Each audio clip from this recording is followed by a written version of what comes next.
Ada sebuah janji dari seorang presiden, selembar ijazah yang jadi perdebatan, dan sebuah pertarungan hukum yang menyita perhatian seluruh negeri. Yuk kita bedah bareng-barang kasus gugatan ijazah Joko Widodo yang penuh liku ini. Mulai dari janji di depan publik sampai momen-momen krusial di pengadilan. Kalau diminta oleh Yang Mulia Hakim, saya akan datang menunjukkan ijazah asli. Nah, kalimat inilah yang jadi pemicunya. Pernyataan yang kelihatannya simpel ya, tapi ini langsung bikin publik berharap. Akhirnya bakal ada pembuktian tuntas di pengadilan. Pertanyaannya, bakal ditepati nggak janji ini? Gara-gara janji itu, kasus hukum ini langsung berubah jadi tontonan nasional. Serius, se-Indonesia nungguin.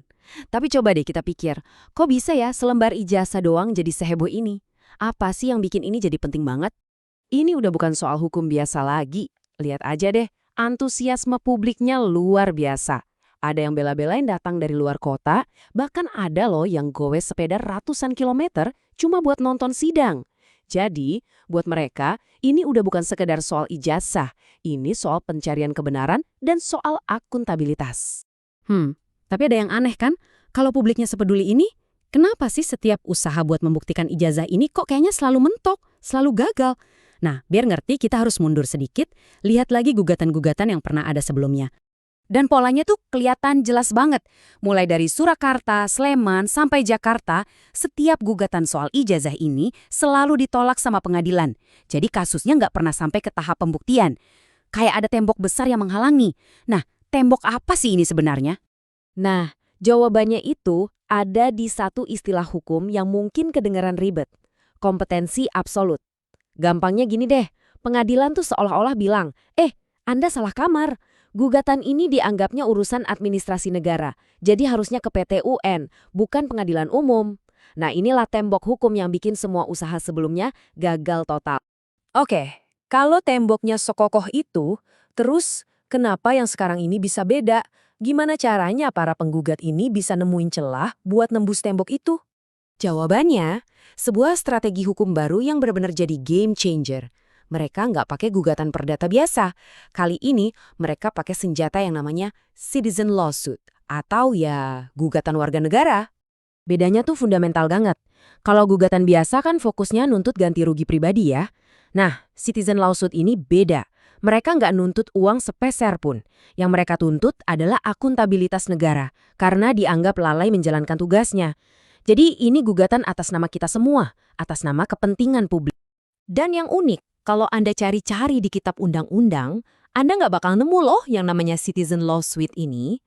Terus, kekuatannya datang dari mana dong? Nah, ini dia. Jawabannya ada di sebuah konsep hukum yang, kuat banget di Indonesia. Namanya jurisprudensi. Anggap aja kayak preseden. Kalau dulu ada hakim yang pernah memutuskan kasus sejenis, keputusan itu bisa jadi semacam hukum yang hidup buat kasus-kasus berikutnya. Nah, berkat jurisprudensi inilah pintu pengadilan yang tadinya ketutup rapat, akhirnya kebuka juga buat gugatan ijazah ini. Oke, setelah berhasil nembus tembok hukum tadi, sekarang kita masuk ke babak yang paling ditunggu-tunggu. Pembuktian. Tanggal 30 Desember 2025, para penggugat akhirnya bisa berdiri di depan hakim, siap buat nunjukin semua bukti yang mereka punya. Dan mereka nggak main-main, nggak tanggung-tanggung, ada 33 alat bukti surat yang diajukan ke pengadilan. 33. Ini jelas nunjukin kalau mereka serius banget mau membuktikan klaim mereka sampai tuntas. Tapi tentu aja meyakinkan hakim itu nggak gampang. Ketua majelis hakimnya teliti banget, sampai sempat negur penggugat karena ada satu bukti yang dianggap nggak lengkap. Ini pertanda kalau setiap detail sekecil apapun bakal diperiksa habis-habisan. Nah, pihak tergugat tentu nggak tinggal diem dong. Tim hukum Pak Jokowi langsung bilang, mereka bakal menyisir satu persatu dari ke-33 bukti itu buat ngecek keabsahannya. Jadi ya, pertarungan adu argumen hukum pun resmi dimulai. Dan ini membawa kita ke momen puncaknya. Pihak penggugat udah ngeluarin kartu mereka. Sekarang giliran pihak Pak Jokowi. Semua mata langsung tertuju ke tanggal krusial berikutnya, 6 Januari. Apa yang bakal mereka lakukan? Di tanggal itu, Pak Joko Widodo seakan-akan ada di sebuah persimpangan jalan. Di hadapannya ada dua pilihan yang krusial banget. Dua jalur yang beda total. Dan masing-masing punya konsekuensi yang besar banget, baik secara politik maupun personal. Pilihannya kontras banget. Opsi 1, datang langsung ke pengadilan. Tepati janji yang pernah diucapkan, tunjukin ijazahnya, dan selesai. Kontroversi bertahun-tahun ini bisa berakhir. Opsi 2, pakai jalur formal. Cukup kirim pengacara aja yang ngurus. Tapi, ya siap-siap aja spekulasi publik bakal terus jalan. Tapi tunggu dulu, ada satu plot twist lagi nih. Ternyata ijazah asli yang ditunggu-tunggu itu posisinya lagi nggak ada di tangan Pak Jokowi. Dokumen itu lagi disita polisi, jadi barang bukti buat kasus lain. Jadi, kalaupun mau menepati janji, timnya harus resmi pinjem dulu ijazah itu dari polisi. Wah, nambah lagi ya dramanya dengan urusan birokrasi.